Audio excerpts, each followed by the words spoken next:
Mais les partenaires qui sont venus, ils ont dit, messieurs, commencez vous-même, faites un fonds de 15, 20, 30 millions de dollars, et puis nous venons après.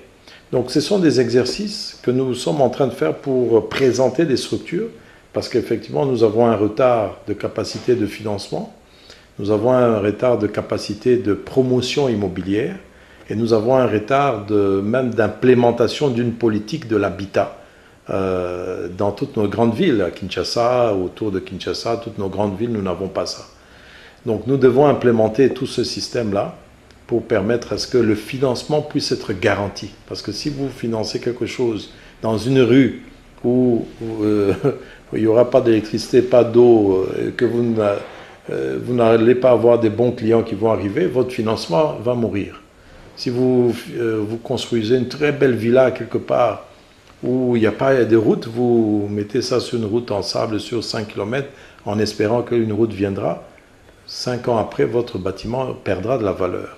Donc il y a des parts de responsabilité qui doivent être faites avec l'argent frais qui doit être fait. Donc nous demandons à ce que tous les professionnels nous mettions autour d'une table, que nous puissions constituer une structure de conseil, structure de réflexion au gouvernement et ainsi qu'aux autres opérateurs aussi, parce qu'ils doivent aussi, dans le cadre du partenariat public-privé et de leurs responsabilités et de leurs objectifs, entrer dans un système qui soit innovant avec des nouveaux matériaux.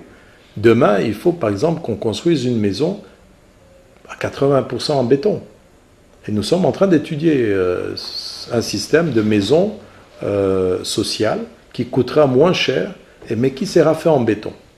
Parce que la ville aujourd'hui telle qu'elle est, avant de pouvoir la réhabiliter, il faut d'abord construire ailleurs. Il faut construire maintenant des nouvelles cités. Et le SOSAC l'a prévu dans le plan qui a été fait avec la coopération française, le bureau d'études et d'aménagement urbain. Le dernier est daté de 1976, vous voyez, il est dans mon bureau là. Le dernier date de 2015. Mais nous devons définir nos plans. Et une fois qu'on a commencé à créer ces zones d'habitation avec des coûts réduits, on peut maintenant réhabiliter les centres dans le centre urbain de Kinshasa, avec la Gombe, Kinshasa, toutes les communes, elles peuvent être faites. Il y a beaucoup d'espace, mais c'est mal construit.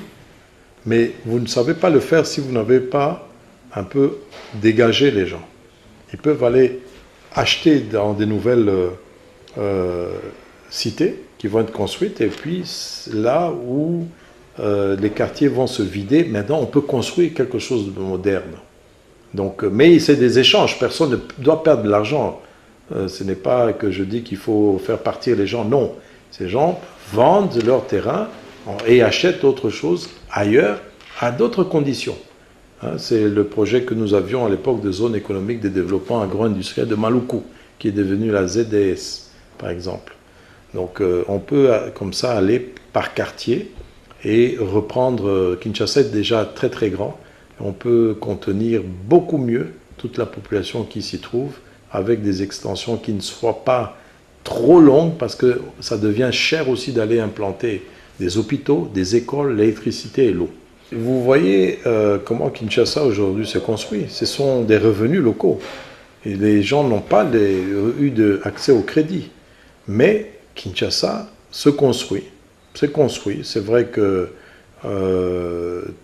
par rapport à cette capacité, il y a moyen d'orienter pour avoir des résultats. Au lieu d'avoir des résultats éparpillés, nous pouvons avoir des résultats groupés.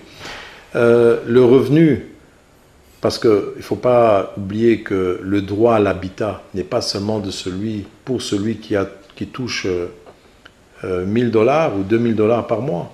Il faut que ceux qui ont un revenu minimum, le SMIC, qui avoisine, je crois, si je ne me trompe pas, 300 $, si je ne me trompe pas, puissent aussi avoir accès à l'habitat. Il faut que nous puissions, avec des études que nous sommes en train de faire, offrir les moyens à quelqu'un qui touche peu d'argent d'avoir un habitat, un chez lui. Mais l'État doit jouer son rôle aussi pour la garantie, parce que si vous donnez un crédit à une personne de 150 $ par mois pour une maison, ça va vous faire 1800 $ par an. Si on essaie d'aller vers des maisons sociales à 7-10 000 $, vous voyez qu'il faut beaucoup d'années, il faut à peu près 7-8 ans. Mais pendant ce temps-là, les financements coûtent cher. Il faut que l'État puisse lever des fonds à des conditions concessionnelles, des meilleures conditions, et puisse les mettre à la disposition des structures financières, bancaires et des fonds pour pouvoir financer aussi les Congolais dans l'habitat. Si l'agriculture a toujours été présentée comme la priorité des priorités, l'on n'a jamais clairement exposé les liens qui existent entre l'agriculture et l'université. L'université et les recherches scientifiques constituent un pilier pour soutenir et améliorer le secteur agricole. L'expérience de la faculté des sciences agrovétérinaires de l'université Loyola au Congo sur le site de Kimweza est une belle illustration. Avec des millions d'hectares de terres arables, la République démocratique du Congo est bien loin de satisfaire à la demande nationale en termes de production agricole et vétérinaire. Moralité, le pays importe tout. Les rares devises qui devaient servir à des projets d'investissement sont destinées à acheter le riz, l'huile de palme et bien d'autres denrées pour lesquelles le pays a la capacité de produire localement. Pourtant, il y a des exemples qui démontrent qu'avec un peu de volonté, on peut surmonter des montagnes. La faculté des sciences agrovétérinaires de l'université Loyola au Congo à Kimweza s'est lancée dans la culture des champignons. Grâce à nos étudiants de master, nous avons Esther Inene et Christian Kotoluka qui ont pris cette initiative de faire leurs travaux scientifiques sur la production des champignons pour s'attaquer à l'insécurité alimentaire.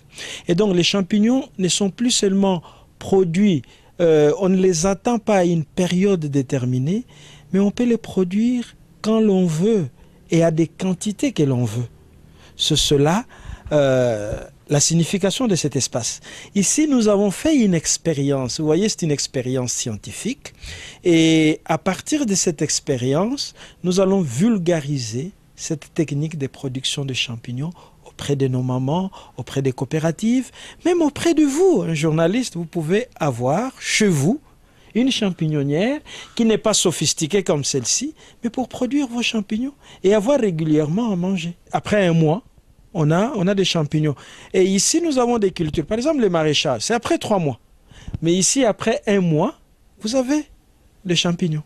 L'espace nous a coûté une bagatelle de 5 000 $. Mais même alors, on entre dans ces frais après quelques temps. Parce que pour le moment, 1 kilo de champignons coûte plus ou moins 8 $. 8 $. Et donc, nous verrons peut-être la porcherie. 1 kilo de porc coûte moins que ça. Mais il vous demande beaucoup. Mais ceci ne vous demande vraiment pas beaucoup. Ce sont les déchets agricoles. Au lieu de le jeter, eh bien, vous les utilisez pour avoir des champignons. La lutte contre l'insécurité alimentaire peut être aussi menée en ciblant des secteurs porteurs. L'élevage des porcs exige tout simplement de l'attention et ce n'est pas compliqué. Nous avons un effectif de plus de 200 sujets pour ici à la porcherie. Et nous avons jugé bon et nourrir nos porcs avec l'aliment fabriqué à base des ingrédients locaux. Parce que par rapport à la formation disposée par l'université, nous avons certains cours qui nous apprennent comment fabriquer l'aliment. Comment fabriquer l'aliment équilibré pour les différentes spéculations. Pour ça, nous voulons justement mettre la théorie en pratique tout en fabriquant nous-mêmes l'aliment sur place ici. Donc, nous avons des types d'aliments ici pour notre porcherie. Ceux qui veulent apprendre comment élever les porcs, oui, ils peuvent venir, car nous avons des données pratiques techniques que nous pouvons justement mettre à leur disposition pour qu'ils soient à mesure aussi de pouvoir reproduire chez eux ou à domicile.